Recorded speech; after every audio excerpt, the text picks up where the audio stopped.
Friends, welcome to my YouTube channel. दोस्तों, आज के सेशन में हम रॉबर्ट कियोसाकी जी द्वारा लिखित पुस्तक रिच डैड बिजनेस स्कूल का पार्ट 5 लेके आई हूँ, जिसका टॉपिक है दोस्त जो आपको ऊपर उठाएंगे, नीचे नहीं धकेलेंगे।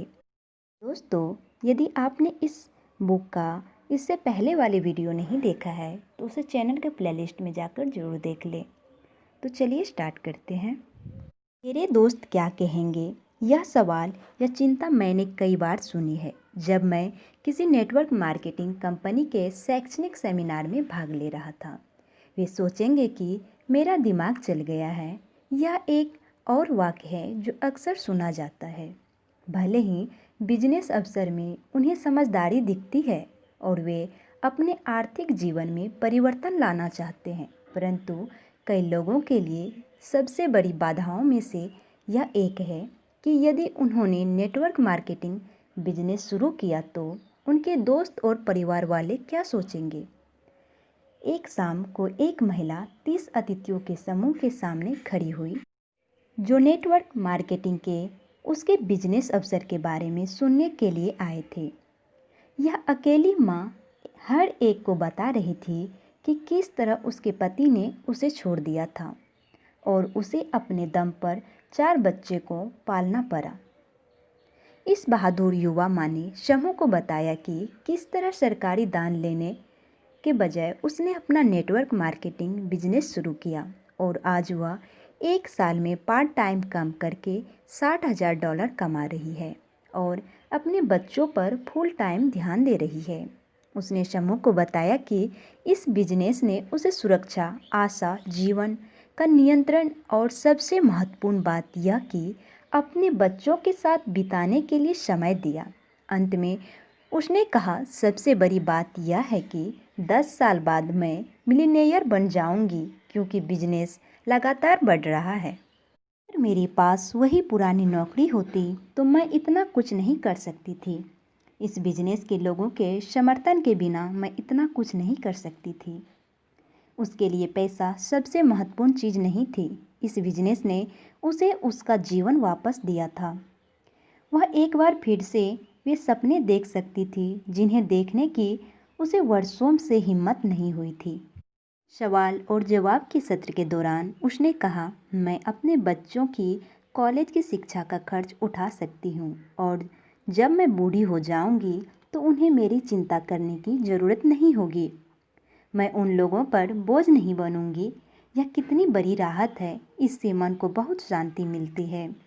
जब शाम खत्म हुई तो मैंने उस व्यक्ति को धन्यवाद दिया जो इस बिजनेस में था और जिसने मुझे यहाँ आने का आमंत्रण दिया था। दरवाजे से बाहर निकलते समय मुझसे एक युवा बिजनेस एग्जीक्यूटिव ने पूछा जो मेरी ही तरह एक अतिथि था, आपका इस बारे में क्या ख्याल है। मुझे लगता है यह बहुत ही बढ़िया प्रस्तुति थी, मैंने जवाब दिया। हाँ, यह सचमुच बढ़िया थी, परंतु यह इतनी अच्छी थी कि सच नहीं हो सकती। उसने अपनी ब्रीफकेस में अपनी चाबियां खोजते हुए कहा, आप इसमें अपना कुछ समय क्यों नहीं लगाते और यह जांच क्यों नहीं करते कि यह सच है या नहीं। मैंने सुझाव दिया, हो सकता है कि यही वह अवसर हो जिसकी आप तलाश में हो। नहीं, मैं ऐसा नहीं कर सकता। क्या आप जानते हैं कि ऑफिस में मेरे दोस्त क्या सोचेंगे अगर मैं उन्हें यह बताऊंगा कि मैं नेटवर्क मार्केटिंग बिजनेस शुरू कर रहा हूँ। वे लोग हंसते हंसते दोहरे हो जाएंगे। आप तो जानते ही हैं लोग किस तरह के होते हैं। सिर हिलाते हुए मैं मुस्कुराया और मैंने जवाब दिया, हाँ मैं जानता हूँ लोग किस तरह के होते हैं। वह अपनी कार में सवार हुए, मैं अपनी कार में, और हम रात के अंधेरे में वहाँ से रवाना हो गए। सबसे कठिन काम 1976 में मेरा नायलॉन और वेलक्रो सर्फर वॉलेट बाजार में आया था। मैंने अपने 2 दोस्तों के साथ पार्ट टाइम काम करके इसे जीरो से शुरू किया था, जबकि मैं जेरोक्स के लिए फुल टाइम काम कर रहा था। मैं जानता था कि मैं जेरोक्स में लंबे समय तक काम नहीं कर पाऊंगा क्योंकि सर्फर वॉलेट बिजनेस अब फैल रहा था और उसमें ज़्यादा समय लगाना जरूरी था। मुझे अब भी याद है कि मैंने अपने ऑफिस के कुछ लोगों को यह बताया था कि मुझे जल्दी ही जेरोक्स की नौकरी छोड़नी पड़ेगी और अपने सर पर वॉलेट बिजनेस को फुल टाइम करना होगा। तुम पागल हो गए हो, एक सीनियर सेल्समैन ने कहा। तुम उसमें ज़रूर असफल हो जाओगे। तुम शायद नहीं जानते कि कितने लोग जेरोक्स के लिए काम करना चाहते हैं। एक और सीनियर सेल्समैन ने कहा, तुम्हारे पास एक बहुत अच्छी नौकरी है, अच्छी तनख्वाह है, अच्छी सुविधाएं हैं और प्रमोशन के बहुत अच्छे अवसर हैं। अगर तुम नाक की सीध में चलते जाओगे तो तुम किसी दिन सेल्स मैनेजर बन सकते हो।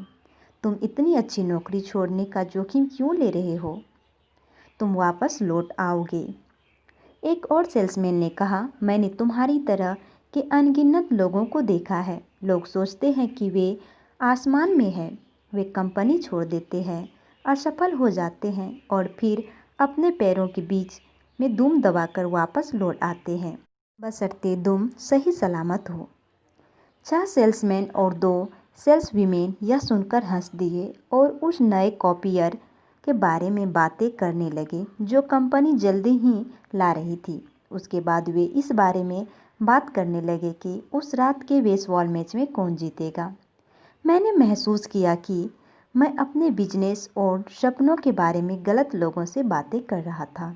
मुझे एहसास हुआ कि मैं उन लोगों से बातें कर रहा था जो मुझे ऊपर की तरफ धकेलने के बजाय नीचे की तरफ खींच रहे थे। वर्षों बाद उस नेटवर्क मार्केटिंग मीटिंग के बाद जब उस युवक ने मुझसे कहा, नहीं मैं ऐसा नहीं कर सकता, क्या आप जानते हैं कि ऑफिस में मेरे दोस्त क्या सोचेंगे अगर मैं उन्हें यह बताऊंगा कि मैं नेटवर्क मार्केटिंग बिजनेस शुरू कर रहा हूँ? वे लोग हंसते हंसते दोहरे हो जाएंगे। आप तो जानते ही हैं लोग किस तरह के होते हैं। मैं अच्छी तरह से जानता था कि वह किस बारे में बात कर रहा था। मेरे लिए सुरक्षित नौकरी छोड़ने और बिजनेस शुरू करने का सबसे कठिन काम इससे निपटना था कि मेरे दोस्त, मेरा परिवार और मेरे सहकर्मी क्या कहेंगे या क्या सोचेंगे। मेरे लिए यह सबसे कठिन काम था। पॉइंट रेट में परिवर्तन सिर्फ नौकरी में नहीं। आपने कितनी बार लोगों को इस तरह के वाक्य कहते सुना है, काश मैं नौकरी छोड़ सकता, मैं नौकरी बदल बदल कर परेशान हो गया हूँ, काश मैं और ज़्यादा कमा सकता, परंतु अब मैं सब कुछ छोड़ छाड़ कर नई कंपनी शुरू नहीं कर सकता और मैं फिर से किसी कॉलेज में जाकर कोई नया प्रोफेशन नहीं सीखना चाहता। हर बार जब मेरी तनख्वाह बढ़ती है तो उसका एक बड़ा हिस्सा टैक्स में चला जाता है। मैं कड़ी मेहनत कर रहा हूँ, परंतु मेरी मेहनत से केवल कंपनी के मालिक ही अमीर बन रहे हैं। मैं बहुत मेहनत करता हूँ, परंतु मेरी माली हालत नहीं सुधर पा रही है। मुझे अपने रिटायरमेंट की चिंता भी होने लगी है। मुझे डर है कि कहीं टेक्नोलॉजी या कोई कम उम्र का कर्मचारी मेरी नौकरी न छीन ले। मैं इस तरह की कड़ी मेहनत आगे नहीं कर सकता। अब मेरी उम्र बढ़ती जा रही है। दांतों का डॉक्टर बनने के लिए मैंने डेंटल कॉलेज में एडमिशन लिया था, परंतु अब मैं दांतों का डॉक्टर नहीं बने रहना चाहता।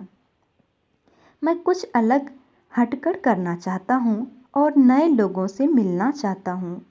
मैं अपना समय बर्बाद करते करते थक चुका हूँ और ऐसे लोगों के बीच रहते रहते ऊब चुका हूँ जिनमें ज़्यादा महत्वाकांक्षा नहीं है और जो आगे नहीं बढ़ पा रहे हैं।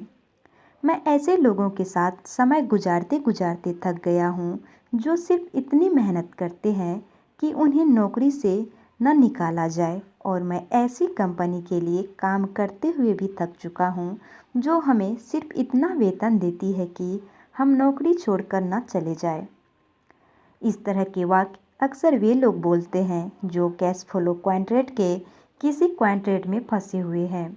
इस तरह की बातें अक्सर वे लोग करते हैं जो कॉन्ट्रैक्ट बदलने के लिए तैयार होते हैं। दुर्भाग्य से कॉन्ट्रैक्ट बदलने के बजाय ये लोग सिर्फ नौकरियां बदल लेते हैं। कैश फ्लो कॉन्ट्रैक्ट क्या है? रिच डैड सीरीज में मेरी दूसरी पुस्तक rich dad cash flow contract है।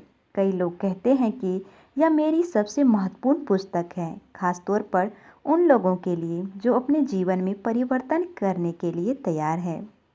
एक ऐसा परिवर्तन जो सिर्फ नौकरी बदलने से ज़्यादा बड़ा है।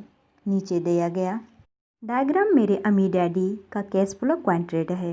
ई यानी कर्मचारी एम्प्लॉय, एस यानी स्वरोजगार वाले सेल्फ एम्प्लॉयड या छोटे बिजनेस मालिक, बी यानी बिजनेस मालिक बिजनेस ओनर, आई यानी निवेशक इन्वेस्टर। किस तरह जाने कि आप किस क्वाड्रेंट में हैं? आप किस क्वाड्रेंट में है यह जानने का सीधा सा तरीका यह है कि आपके पास पैसा किस क्वाड्रेंट से आता है।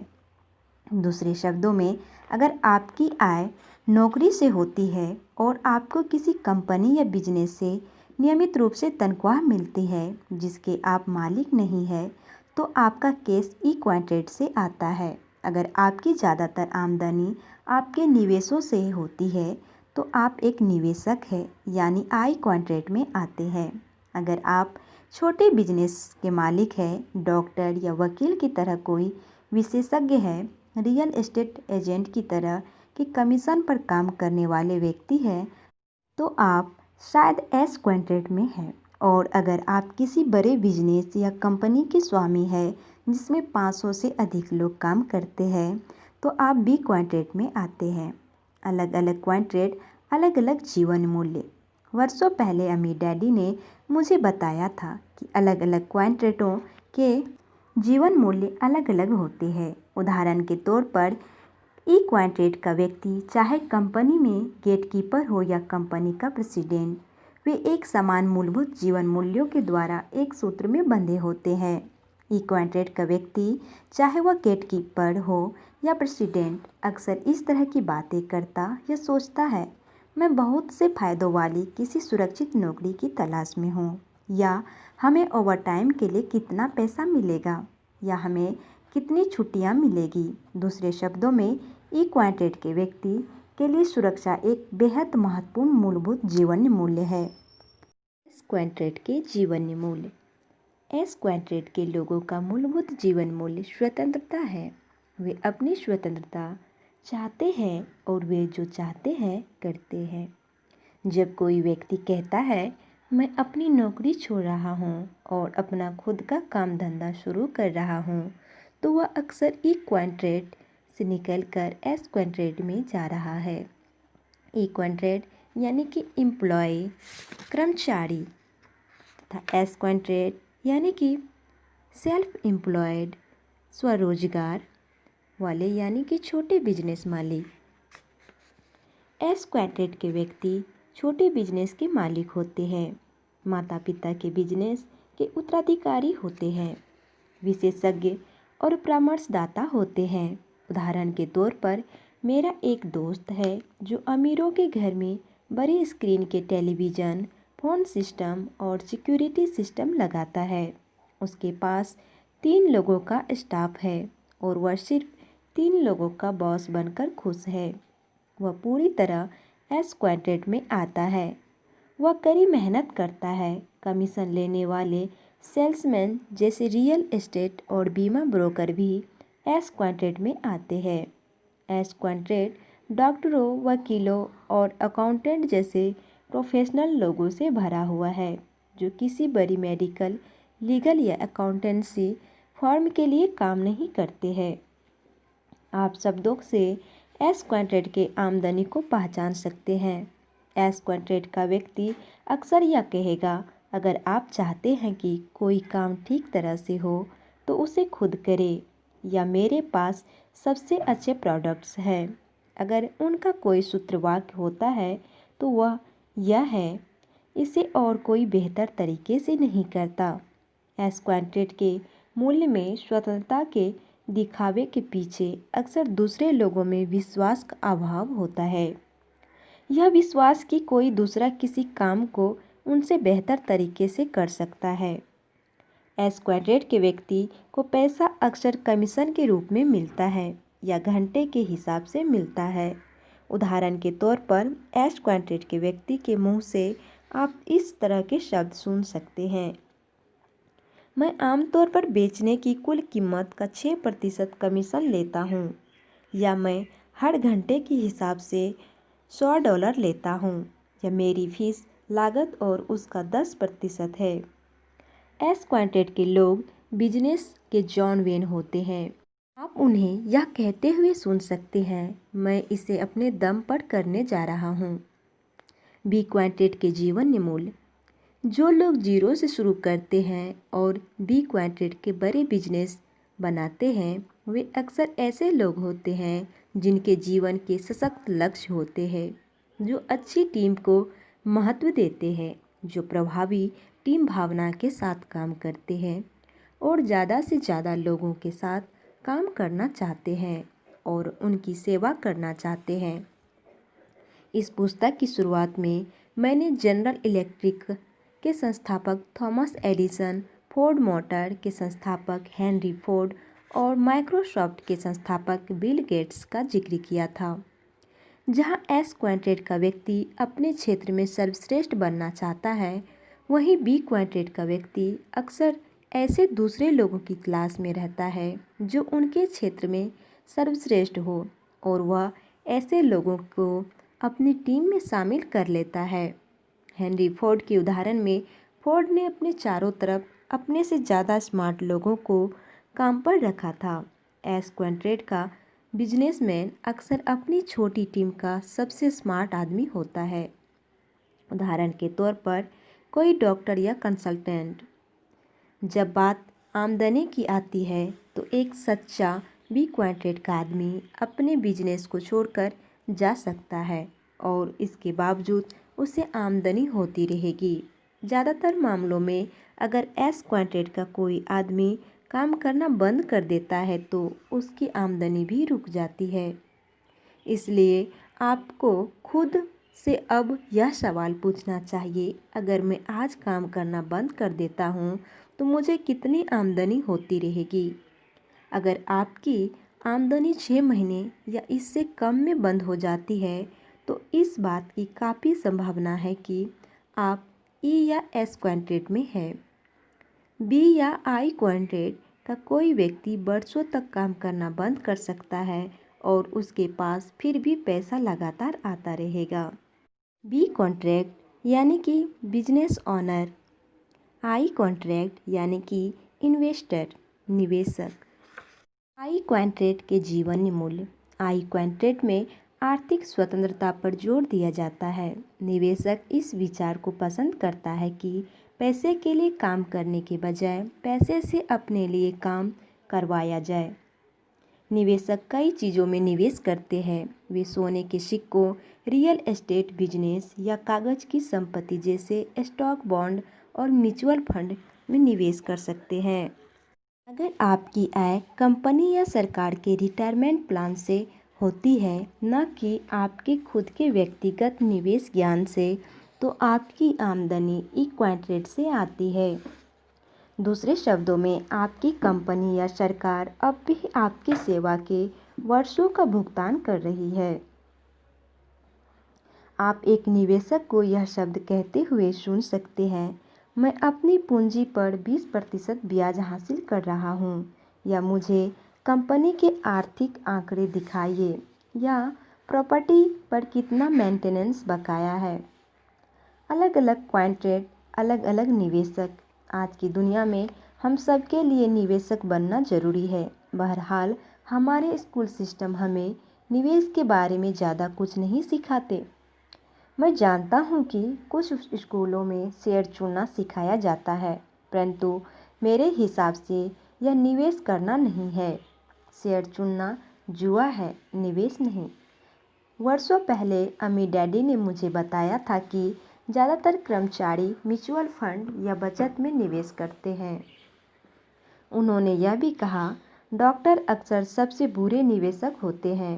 उन्होंने यह भी कहा, सिर्फ इसलिए क्योंकि आप एक क्वांटेट में सफल हो जाते हैं, यानी कि ई, एस या बी क्वांटेट में, तो इसका मतलब यह नहीं है कि आप आई क्वांटेट में भी सफल होंगे।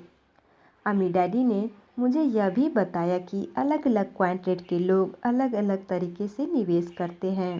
उदाहरण के लिए एस क्वांटेट के व्यक्ति को यह कहते हुए सुना जा सकता है, मैं रियल एस्टेट में इसलिए निवेश नहीं करता क्योंकि मैं टॉयलेट ठीक नहीं करना चाहता। बी क्वांटेट का व्यक्ति जब उसी निवेश की चुनौती का सामना करता है तो वह कहता है, मैं रात को अपने टॉयलेट ठीक करने के लिए किसी प्रॉपर्टी मैनेजमेंट कंपनी को ठेका दे सकता हूँ। दूसरे शब्दों में, एस क्वांटेट का निवेशक यह सोचता है कि उसे खुद ही अपनी प्रॉपर्टी का मेंटेनेंस करना है, जबकि बी क्वांटेट का निवेशक अपनी प्रॉपर्टी के मेंटेनेंस का जिम्मा दूसरी कंपनी को दे देता है। अलग अलग लोग, अलग अलग नज़रिए, अलग अलग क्वांटेट, अलग अलग जीवन मूल्य। अगर आप उन अलग अलग लोगों के बारे में ज़्यादा जानना चाहते हैं जो अलग अलग क्वांटेटों की तरफ आकर्षित होते हैं, तो शायद आपको रिच डैड सीरीज की दूसरी पुस्तक rich dad's cash flow quadrant पढ़ना चाहिए ताकि आपको इसकी बेहतर समझ मिल सके। जैसा मैंने पहले ही कहा है, कई लोग कहते हैं कैश फ्लो क्वांटेट उन लोगों के लिए सबसे महत्वपूर्ण पुस्तक है जो अपनी ज़िंदगी में परिवर्तन करना चाहते हैं। Network marketing business B quadrant का बिजनेस है। नेटवर्क मार्केटिंग बिजनेस उन लोगों के लिए है जो बी क्वांटेट के संसार में दाखिल होना चाहते हैं। यह बी क्वांटेट का बिजनेस क्यों है? इसलिए क्योंकि नेटवर्क मार्केटिंग बिजनेस सिस्टम इस तरह बनाया गया है कि यह 500 से अधिक लोगों में फैल सके। यही नहीं, नेटवर्क मार्केटिंग बिजनेस में आमदनी की संभावना भी सैद्धांतिक रूप से असीमित होती है, जबकि ई और एस क्वांटेटों में आमदनी की संभावना अक्सर सीमित होती है और इसकी सीमा यह होती है कि यह व्यक्ति कितना पैसा कमा सकता है। नेटवर्क मार्केटिंग बिजनेस में आप उतना ही कमा सकते हैं जितना आपका नेटवर्क कमा सकता है। अगर आप बड़ा नेटवर्क बना लेते हैं तो आप बहुत सारा पैसा कमा सकते हैं। एक बड़ा नेटवर्क बिजनेस बनाने के बाद आपका अगला कदम होगा बी क्वांटेट से आगे बढ़कर आई क्वांटेट में जाना। कम से कम मेरे अम्मी डैडी ने मुझे यही करने की सलाह दी थी और यही मैंने किया था। मेरे साथी सेल्समैन जो मेरे जेरॉक्स छोड़ने और अपना खुद का बिजनेस शुरू करने का मजाक उड़ा रहे थे, आज भी सेल्समैन है। उन्होंने अपना नज़रिया कभी नहीं बदला, उन्होंने अपने मूलभूत जीवन मूल्य कभी नहीं बदले और इसलिए उन्होंने अपने क्वांटेट कभी नहीं बदले। आज मैं जानता हूँ कि उनमें से कई अपनी नौकरियों के छूटने को लेकर चिंतित है और उनमें से कुछ के पास रिटायरमेंट के लिए पर्याप्त पैसा नहीं है। दूसरे शब्दों में, उन्होंने ई और एस क्वांटेटों में अपना बहुत ज़्यादा समय बर्बाद कर दिया है। बड़े होकर आप क्या बनना चाहते हैं? जब मैं छोटा बच्चा था तो मेरे गरीब डैडी अक्सर कहते थे, स्कूल जाओ, अच्छे नंबर लाओ ताकि तुम्हें कोई सुरक्षित और बढ़िया नौकरी मिल सके। वे मुझे ई क्वांटेट में भेजने के लिए तैयार कर रहे थे। ई क्वांटेट यानी कि एम्प्लॉय, कर्मचारी। मेरी माँ अक्सर कहती थी, अगर तुम अमीर बनना चाहते हो तो तुम्हें डॉक्टर या वकील बनना चाहिए। इस तरह तुम्हारे पास एक प्रोफेशन होगा जो हमेशा तुम्हारी मदद के लिए मौजूद रहेगा। ये मुझे एस क्वांटेट में भेजने के लिए तैयार कर रही थी। एस क्वांटेट यानी कि सेल्फ एम्प्लॉय, अर्थात छोटे बिजनेस मालिक या स्वरोजगार वाले। मेरे अम्मी डैडी कहते थे, अगर तुम अमीर बनना चाहते हो तो तुम्हें अपने बिजनेस पर ध्यान देना चाहिए। अम्मी डैडी ने यह सुझाव दिया कि मैं बिजनेस मालिक और निवेशक बन सकूं। जब मैं वियतनाम से लौटा तो मुझे यह फैसला करना था कि मैं किस डैडी की बात मानूंगा। कैश फ्लो क्वांटेट की तरफ देखते हुए मुझे खुद से यह सवाल करना था, मेरे लिए किस क्वांटेट में आर्थिक सफलता की सबसे ज़्यादा संभावना है। मैं यह जानता था कि मैं सारी ज़िंदगी कर्मचारी नहीं बने रहना चाहता था, न ही मैं एस क्वांटेट में डॉक्टर या वकील बनने के लिए कॉलेज जाना चाहता था। मैं जानता था कि मेरे लिए सबसे अच्छे अवसर बी और आई क्वांटेट में थे। मैं जानता था कि बी और आई क्वांटेट मेरे लिए इसलिए सर्वश्रेष्ठ थे क्योंकि मैं करोड़पति बनना चाहता था और पैसा कमाने के लिए मैं किसी के आदर्शों का पालन नहीं करना चाहता था या सारी ज़िंदगी कड़ी मेहनत नहीं करना चाहता था। आज मैं हर साल लाखों डॉलर कमाता हूँ और इसके लिए मुझे काम करने की या कड़ी मेहनत करने की ज़रूरत नहीं है। मैं कम से कम काम करके अधिक से अधिक कमाता हूँ क्योंकि मैं नेटवर्क की शक्ति का प्रयोग करता हूँ। अब क्वाड्रेंटों की तरफ देखने की आपकी बारी है। आपको खुद से यह सवाल पूछना होगा, कौन सा क्वाड्रेंट मेरे लिए सबसे अच्छा है। कई लोग इस वजह से अपने जीवन में सफल नहीं हो पाते क्योंकि वे अपने क्वाड्रेंट नहीं बदलते। ज़्यादातर लोग सिर्फ नौकरियां बदलते हैं। इसलिए आप अक्सर सुनते हैं कि लोग नौकरियां बदल रहे हैं या लोग कह रहे हैं, मैंने आदर्श नौकरी ढूंढ ली है। चाहे उन्हें आदर्श नौकरी मिल गई हो, परंतु उनके जीवन में ज़्यादा कुछ नहीं बदला है क्योंकि उन्होंने क्वाड्रेंट नहीं बदला है। क्वाड्रेंट बदलने का अर्थ है जीवन मूल्यों और दोस्तों में बदलाव। नेटवर्क मार्केटिंग बिजनेस का एक लाभ यह है कि यह बिजनेस नए लोगों से भरा हुआ है, जिनमें से कई आपके नए और अच्छे दोस्त बन सकते हैं। मेरे लिए जेरोक्स छोड़ने का सवाल कठिन हिस्सा ई क्वाड्रेंट में रह रहे मेरे ज़्यादातर दोस्त और परिवार थे। उनके जीवन मूल्य मेरे जीवन मूल्यों से अलग थे। वे सुरक्षा और स्थायी तनख्वाह को महत्व देते थे, जबकि मैं स्वतंत्रता, आर्थिक स्वतंत्रता को महत्व देता था। अगर आप क्वाड्रेंट बदलने के बारे में सोच रहे हैं और नेटवर्क मार्केटिंग बिजनेस शुरू करने के बारे में विचार कर रहे हैं, तो आप मुझसे बहुत लाभदायक स्थिति में हैं। कम से कम नेटवर्क मार्केटिंग बिजनेस में एक ही तरह की मानसिकता वाले लोगों का बहुत बड़ा समर्थन समूह होता है, जिनके एक से मूलभूत जीवन मूल्य होते हैं, जो भी क्वाड्रेंट के जीवन मूल्य होते हैं और जो बदलने की प्रक्रिया में आपकी सहायता करते हैं। मेरे पास तो उत्साह बढ़ाने के लिए सिर्फ मेरे अम्मी डैडी और उनका पुत्र था। बाकी हर व्यक्ति सोच रहा था कि मैं पागल हो गया था और शायद ऐसा था भी। बहरहाल, जेरोक्स कॉरपोरेशन में सिर्फ इसलिए रुकना क्योंकि मुझे नौकरी की सुरक्षा और अस्थायी तनख्वाह की ज़रूरत थी, मेरे लिए इतना बड़ा कारण नहीं था कि उसके लिए वहाँ रुका जाए। मैंने जेरोक्स में जिन दोस्तों को छोड़ा, वे अब भी बहुत अच्छे दोस्त हैं। वे हमेशा बहुत अच्छे दोस्त रहेंगे क्योंकि मेरे जीवन में परिवर्तन के दौर में वे मेरे साथ थे। बहरहाल, मेरे लिए यह आगे बढ़ने का समय था। अगर यह आपके लिए आगे बढ़ने का समय हो और बी क्वाड्रेंट आपको बुला रहा हो, तो शायद आप नेटवर्क मार्केटिंग बिजनेस में शामिल होना चाहें और नए दोस्तों से मिलना चाहें। आपके दोस्त किस क्वाड्रेंट में है? आज मेरे दोस्त चारों क्वाड्रेंटों में हैं, परंतु मेरे सबसे मूलभूत मित्र बी और आई क्वाड्रेंट में हैं। लोगों के साथ संवाद की एक बड़ी चुनौती यह है कि मैं हमेशा उनके जीवन मूल्यों और उनके क्वाड्रेंटों के बारे में सचेत रहता हूँ। मैंने पाया कि जब मैं ई क्वाड्रेंट के किसी व्यक्ति से बिजनेस या निवेश के बारे में बात करता हूँ, तो वो मेरी बात को पूरी तरह से नहीं समझते या फिर वे मेरी बातों से घबरा जाते हैं। उदाहरण के तौर पर, अगर मैं ई क्वाड्रेंट के किसी व्यक्ति से कहता हूँ, मैं अपना खुद का बिजनेस शुरू करना पसंद करता हूँ, तो वह जवाब दे सकता है, क्या यह जोखिम भरा नहीं है? मैं सिर्फ यह कहना चाहता हूँ कि हम भिन्न मूलभूत जीवन मूल्यों के दृष्टिकोण से चर्चा कर रहे हैं। जो मेरे लिए रोमांचक है, वह किसी और के लिए डरावना है।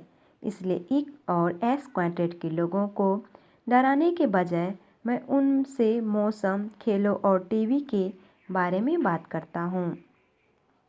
कई लोग जो पहले से ही नेटवर्क मार्केटिंग बिजनेस में हैं, अपने बिजनेस को समझाने के लिए मेरे rich dad's cash flow quadrant का इस्तेमाल करते हैं। वे क्वाड्रेंट को इस तरह से खींचते हैं जैसा मैंने नीचे दिया है। जो व्यक्ति उनके नेटवर्क मार्केटिंग बिजनेस में शामिल होने में रुचि रखता है, वे उसे जीवन मूल्यों में अंतर के बारे में समझाते हैं। उनमें से कई यह बताते हैं कि इस डायग्राम के प्रयोग से संभावित नए बिजनेस का मालिक इसे ज़्यादा अच्छी तरह से समझ जाता है और उसे यह ज़्यादा आरामदेह लगता है।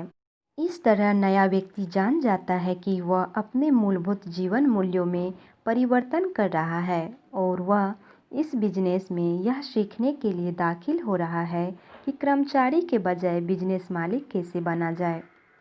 हालांकि सभी लोग बिजनेस शुरू नहीं कर सकते, परंतु कई लोग क्वांट्रेट के प्रयोग की सराहना करेंगे जो उनके जीवन मूल्यों को स्पष्ट करता है और उन्हें अपनी मानसिकता बदलने का समय देता है, बजाय इसके कि बिजनेस शुरू करने के लिए उन पर सेल्स दबाव बनाया जाए।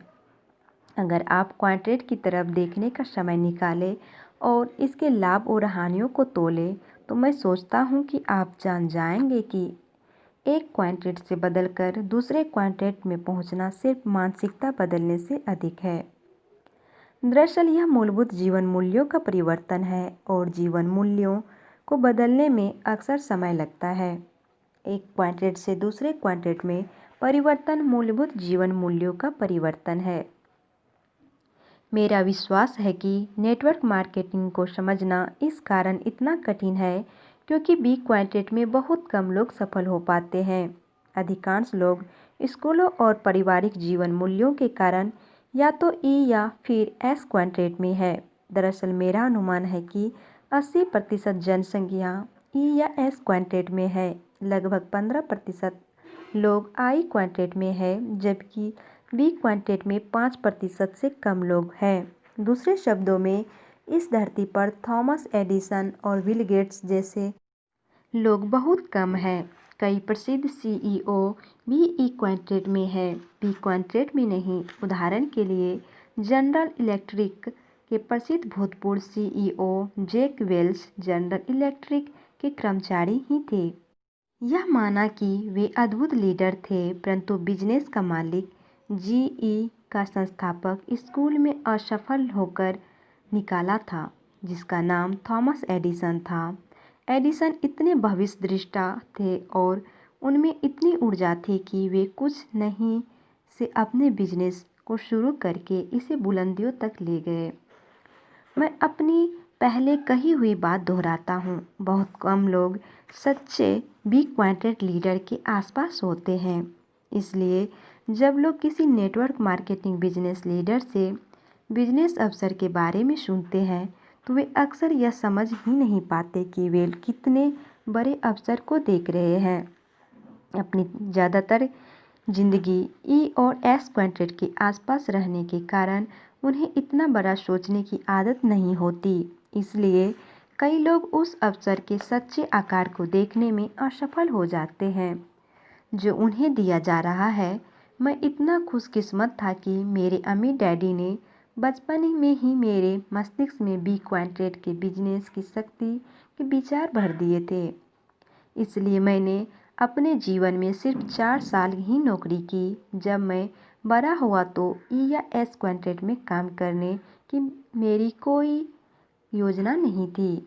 मैं जानता था कि मैं जिन क्वांट्रेटों में रहना चाहूँगा वे बी और आई क्वांट्रेट थे। अगर आप नेटवर्किंग मार्केटिंग बिजनेस शुरू करने का फैसला करते हैं और अपने किसी दोस्त से चर्चा कर रहे हैं तो इन्हें क्वांट्रेटों के बारे में समझाने का समय निकालें और उन्हें यह भी बताएं कि आपने अपना व्यक्तिगत क्वांट्रेट क्यों बदला। अगर आप उनके सामने क्वांट्रेटों को स्पष्ट करने का समय निकालेंगे तो वे आपको अधिक समर्थन देंगे, बजाय इसके कि आप मुंह खोलकर सिर्फ इतना कह दें, मैं नेटवर्क मार्केटिंग कंपनी में पार्ट टाइम बिजनेस करने जा रहा हूँ।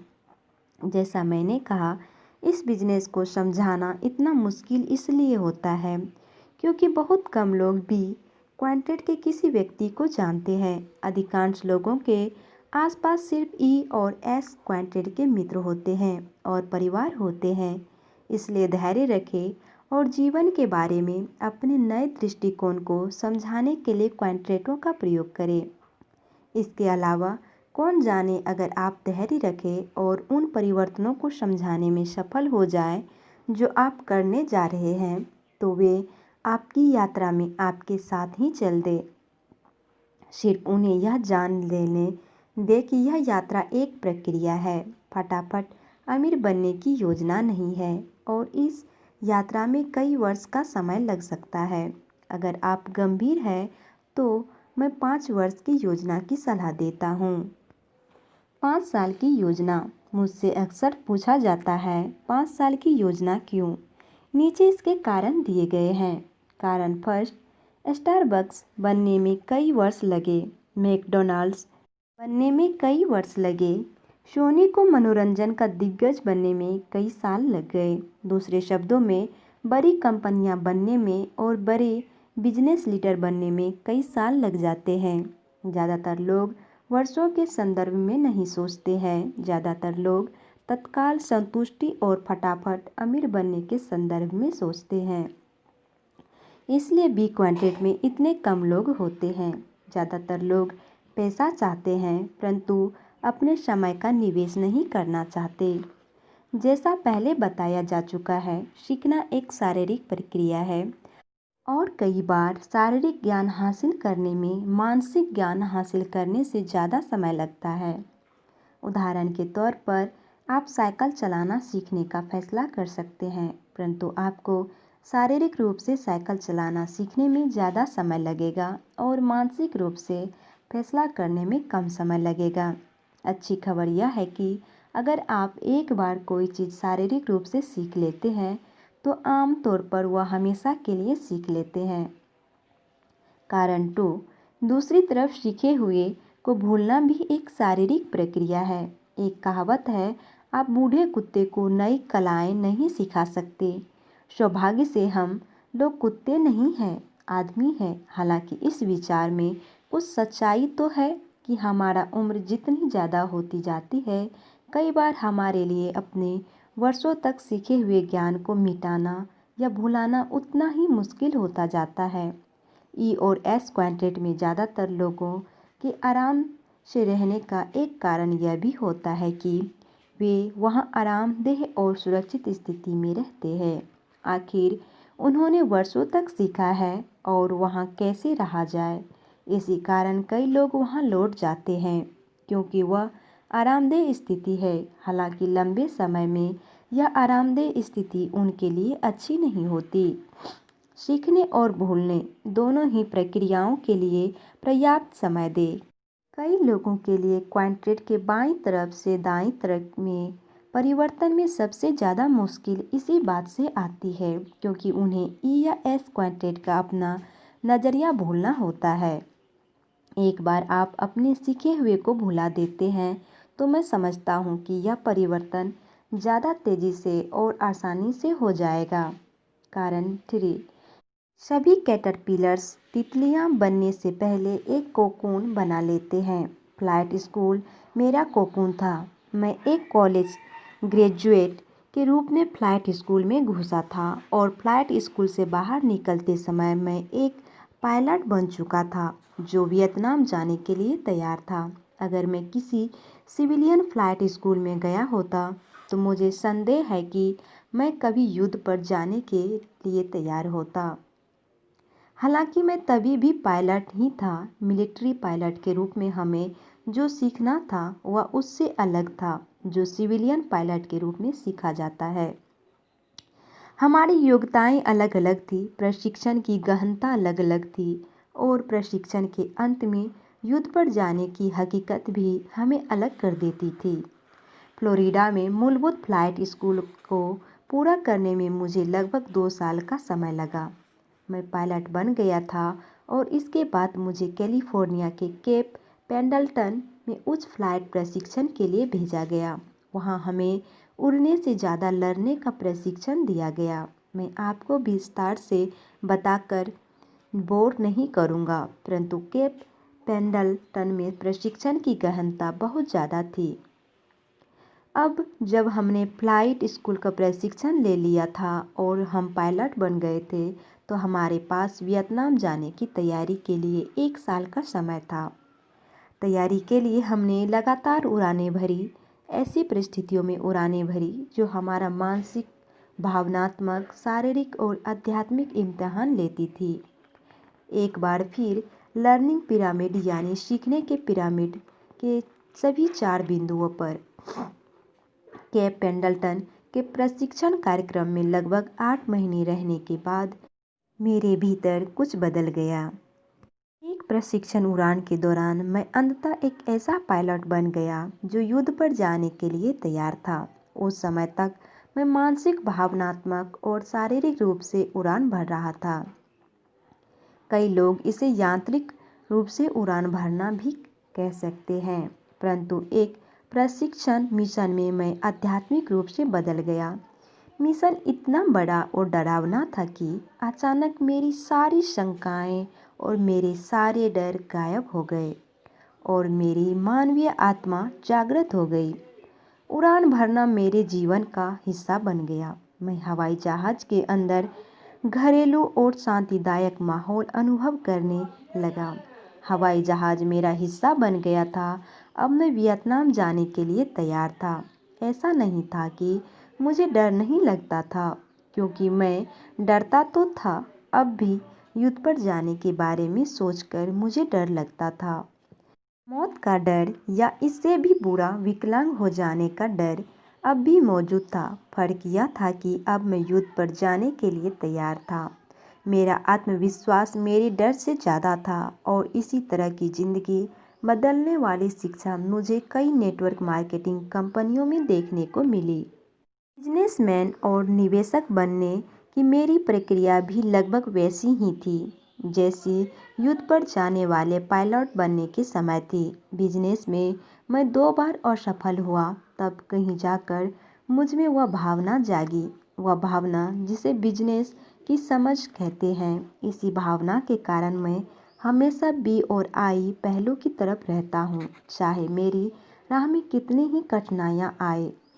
मैं ई तथा एस पहलुओं के आराम और सुरक्षा के जाल में फंसने से बचा रहता हूँ और बी तथा आई पहलुओं की तरफ बना रहता हूँ।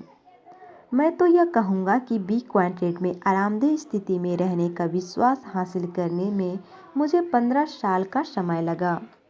मैं अब भी 5 साल की योजना बनाता हूँ। मैं जब भी कोई नई चीज़ सीखने का फैसला करता हूँ, उदाहरण के तौर पर रियल एस्टेट में निवेश, तो मैं उस प्रक्रिया को सीखने के लिए खुद को 5 साल का समय देता हूँ। जब मैं यह सीखना चाह रहा था कि स्टॉक मार्केट में निवेश कैसे किया जाए, उस वक्त भी मैंने खुद को सीखने के लिए 5 साल का समय दिया था।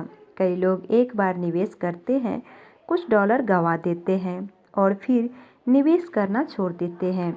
वे पहली गलती करने के बाद हार मान लेते हैं। इसी कारण वे सीखने में असफल रहते हैं और कुछ भी नहीं सीख पाते। मेरे अम्मी डैडी कहा करते थे, सच्चा विजेता जानता है कि हारना जीतने की प्रक्रिया का एक हिस्सा है। जिंदगी में सिर्फ हारने वाले लोग ही यह सोचते हैं कि विजेता कभी नहीं हारते। हारने वाला आदमी वह होता है जो जीतने के सपने तो देखता है पर गलतियां करने से डरता है। मैं आज जो खुद को ज़्यादा से ज़्यादा गलतियां करने के लिए 5 साल का समय देता हूँ, मैं ऐसा इसलिए करता हूँ क्योंकि मैं जानता हूँ कि 5 साल में जितनी ज़्यादा गलतियाँ करूँगा और अपनी गलतियों से जितना ज़्यादा सीखूँगा, 5 साल बाद मैं उतना ही ज़्यादा स्मार्ट बन जाऊँगा। अगर मैं 5 साल तक कोई गलती नहीं करूँगा तो मैं 5 साल बाद भी उतना ही स्मार्ट रहूँगा जितना मैं आज हूँ। मैं केवल 5 साल ज़्यादा बूढ़ा हो जाऊँगा। बी और आई क्वाड्रेंटों की मेरी यात्रा अभी खत्म नहीं हुई है। व्यक्तिगत रूप से मैं कई वर्षों से यह यात्रा कर रहा हूँ और मुझे अब भी बहुत कुछ सीखना है। शायद यह यात्रा जीवन भर चलेगी। अच्छी चीज़ यह है कि मैं जितना ज़्यादा सीखता हूँ, मैं उतना ज़्यादा कमाता हूँ और मुझे उतना ही कम काम करना पड़ता है। अगर आप या आपके दोस्त सोचते हैं कि आप नेटवर्क मार्केटिंग बिजनेस शुरू कर सकते हैं और आप तत्काल पैसा कमाने की उम्मीद लगाए हुए हैं, तो आप अब भी ई या एस क्वाड्रेंट के लोगों की तरह सोच रहे हैं। ई और एस क्वाड्रेंट के लोग अक्सर फटाफट अमीर बनने वाले स्कीमों या धोखेबाज कंपनियों के चक्कर में फंस जाते हैं। अगर आप अपनी यात्रा शुरू करने के बारे में गंभीर हैं तो आपको कम से कम 5 साल तक सीखने, बढ़ने, अपने मूलभूत जीवन मूल्य बदलने और नए दोस्तों से मिलने की सलाह दूंगा। मेरे लिए यह परिवर्तन सिर्फ थोड़े अतिरिक्त धन से ज़्यादा महत्वपूर्ण है। संक्षेप में नेटवर्क मार्केटिंग बिजनेस का लाभ यह है कि यह बिजनेस न सिर्फ बहुत बढ़िया बिजनेस शिक्षा देता है, बल्कि यह बिजनेस अक्सर दोस्तों का एक नया संसार देता है। ऐसे दोस्त जो उसी दिशा में जा रहे हैं जिस दिशा में आप जा रहे हैं और जिनके वही मूलभूत जीवन मूल्य है जो आपके हैं। इसके अलावा मेरे लिए इस तरह की दोस्ती अमूल्य है। मैं जानता हूँ कि मैं इस यात्रा में सफल नहीं होता अगर मुझे रास्ते में कुछ बहुत अच्छे दोस्त न मिले होते। पुनश्च अगर आप अपनी प्रस्तुति में कैश फ्लो क्वाड्रेंट का प्रयोग करना चाहें तो मेरा अनुरोध है कि आप मेरे अमीर डैडी को इस बात का श्रेय दें कि उन्होंने धन, बिजनेस और जीवन के संसार में पाए जाने वाले 4 तरह के लोगों का इतना आसान स्पष्टीकरण सोचा। वर्षों पहले मेरे अमीर डैडी के क्वाड्रेंट ने मुझे उस दुनिया की राह दिखाई थी जिसके अस्तित्व के बारे में मेरे गरीब डैडी पूरी तरह से अनजान थे। मुझे आशा है कि क्वाड्रेंट आपके लिए भी यही करेगा। आप, आपके दोस्त और आपका परिवार किन क्वाड्रेंट में है? अगले अध्याय में प्रवेश करने से पहले आप 1 मिनट ठहरकर इस बात की जांच कर लें कि आपके करीबी लोग किन क्वाड्रेंट में आते हैं, यानी कि आपके माता पिता, पत्नी, पति, भाई आदि। क्वाड्रेंट ई यानी कि एम्प्लॉय, कर्मचारी। एस यानी कि सेल्फ एम्प्लॉय, छोटे बिजनेस मालिक। बी यानी कि बड़े बिजनेस मालिक। आई यानी कि इन्वेस्टर। आज आप किस क्वाड्रेंट में हैं और आप कल किस क्वाड्रेंट में रहना चाहते हैं? क्वाड्रेंट बदलने की आपकी क्या योजना है? किस तरह आपने शिक्षा, अनुभव और मूलभूत जीवन मूल्यों में बदलाव हासिल करने की योजना बनाई है? अगला फायदा। अगले अध्याय में दोस्तों का नेटवर्क बनाने का फायदा दिया गया है। दोस्त जो बिजनेस मालिक बन जाते हैं। Thanks, have a nice day.